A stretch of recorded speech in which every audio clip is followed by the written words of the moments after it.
कधीही मंदिरात न जाणारी एक व्यक्ती देवाच्या दर्शनासाठी मंदिरात गेली आणि अत्यंत चित्त व्याकुळ असताना सुद्धा त्या ठिकाणी असणारा जी सकारात्मक ऊर्जा आहे त्याने त्या व्यक्तीचं मन प्रसन्न झालं, चित्त स्थिर झालं, शांत झालं आणि त्यानंतर तो रोज मंदिरात जाऊ लागला.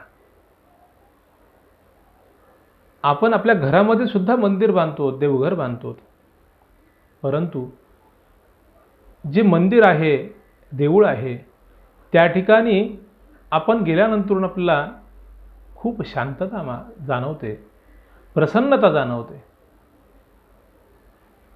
कारण तिथे निरंतर होत असणारं नामस्मरण आहे. 3 त्रिकाळ त्या ठिकाणी आरती होते, पूजा होते, अनेक स्तोत्रांचा पाठ होतो.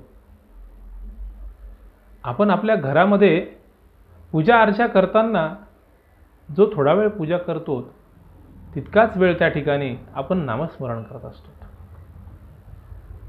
पण मनामध्ये जर आपण निरंतर त्या परमात्म्याशी एकरूपता साधता आली तर प्रत्येक क्षणाक्षणाला आपल्याला परमात्म्याचा अस्तित्व जे आहे ते जाणवतं आणि ते कळतं की हा परमात्मा आपल्या किती जवळ आहे. जो अंतरात असणारा आत्मा आहे हाच परमात्म रूप आहे. याचं वर्णन भगवान श्रीकृष्ण या अध्यायामध्ये प्रामुख्याने करतायत आणि या श्लोकामध्ये भगवान श्रीकृष्णांनी सांगितलंय की निरंतर आपण संकल्प करून आणि स्वतः प्रयत्नपूर्वक त्या चित्ताला, मनाला स्थिर करावं. ते पुढील प्रमाणे आहे. यतो यतो निश्चरति मनश्चंचलमस्थिरं ततस्तो नियम्येतदात् मन्येव वशं नयेत् प्रशान्तमनसं ह्येनं योगिनं सुखमुत्तमम् उपैति शान्तरजसं ब्रह्मभूतमकल्मषम्. यतो यतो निश्चलति मनश्चंचलमस्थिरं. या श्लोकामध्ये भगवान श्रीकृष्ण अर्जुनाला सांगतायत की माणसाने आणि प्रत्येक साधकाने आपल्या मनाला इतर विषयांमध्ये आसक्त न करता संकल्पपूर्वक आणि प्रयत्नपूर्वक वारंवार ते मन कसं परमात्म्याशी एकरूप होईल आणि परमात्म्याजवळ ते स्थिर राहण्यासाठी म्हणून त्याने अभ्यास करावा. कारण असं कधीच होत नाही की आपलं मन स्वतःहून कुठलंही चांगलं कर्म करेल. वाईट कर्म करण्यासाठी त्या मनाला कुठल्याही प्रकारे प्रेरणा द्यावी लागत नाही. मग आपल्या निरंतर आणि आपल्या आत्मउद्धारासाठी जे कार्य आहे ते करताना मनाला सर्वप्रथम आळस येतो, आपल्या शरीराला आळस येतो आणि आपण त्या कार्यापासनं विरुद्ध दिशेने जाऊ लागतो.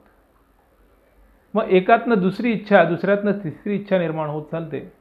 परंतु हे मनच आपल्याला त्या आपल्या मूळ कार्यापासनं आणि आपल्या आवश्यक असणाऱ्या त्या कर्मापासनं दूर घेऊन जातं. आणि भगवान श्रीकृष्ण सांगतायत की जर आपण हे करू शकलो, जर साधकाने अशा प्रकारे त्या सैरभैर होणाऱ्या मनाला स्थिर केलं आणि परमात्म्याच्या जवळ जर नेलं तर त्यातनं काय होईल तर ब्रह्मकल्मषः. भगवान श्रीकृष्ण सांगतायत की त्या परब्रह्माचं जे स्वरूप आहे त्याचा साक्षात्कार, त्याची जी अस्तित्व आहे ती किती जवळ आहे आणि आपण त्या परमात्म्याला जितकं जवळ मानतो तितकंच तो परमात्मा देखील आपल्या जवळ आहे हे अस्तित्व त्या साधकाला जाणवेल. आणि मात्र हे ज्यावेळेला त्याला जाणवतं त्यावेळेला तो परमात्म्याचा जवळ होऊन जातो आणि त्याचं स्वरूपच त्याला प्राप्त होऊन जातं. परंतु हे करताना जितकं भगवान श्रीकृष्णांनी वर्णन करून अर्जुनाला सांगितलेलं आहे की अर्जुन सुद्धा स्तब्ध होऊन आणि शांतपणे भगवान श्रीकृष्णांचा एक एक शब्द आपल्या प्राणामध्येच उतरवतो आहे. कारण आजपर्यंत अर्जुनाने केवळ आणि केवळ शास्त्राचा आणि शस्त्रांचाच अभ्यास केलेला आहे. परंतु भगवान श्रीकृष्ण जो आत्मज्ञानाचा बोध अर्जुनाला करून देत आहेत, तो आत्मज्ञानाचा बोध हा वेदांतामध्येच आहे, परंतु तो आपल्याला न कळणार आहे. तो गुप्त रूपाने आणि संकेत रूपानेच त्या ठिकाणी लिहिलेला आहे. म्हणूनच ही भगवद्गीता प्रगट रूपाने प्रत्येकाला ज्ञान देणारी आणि भगवान श्रीकृष्णांजवळ नेणारी आहे. ही ज्ञानगीता प्रत्येक जीवाला आत्म्यामध्येच कसा परमात्मा आहे याचा बोध देणारी आहे. आणि हा बोध ज्यावेळेला जीवाला होतो त्यावेळेला आपल्यासारख्या सामान्यांमधनंच माऊली ज्ञानेश्वरांचा जन्म होतो, एकनाथ महाराजांचा जन्म होतो, तुकाराम महाराजांचा जन्म होतो. कारण ह्या सर्व संतांना सर्वप्रथम कुठलं ज्ञान मिळालं असेल तर ह्या ज्ञानगीतेतच मिळालेलं आहे.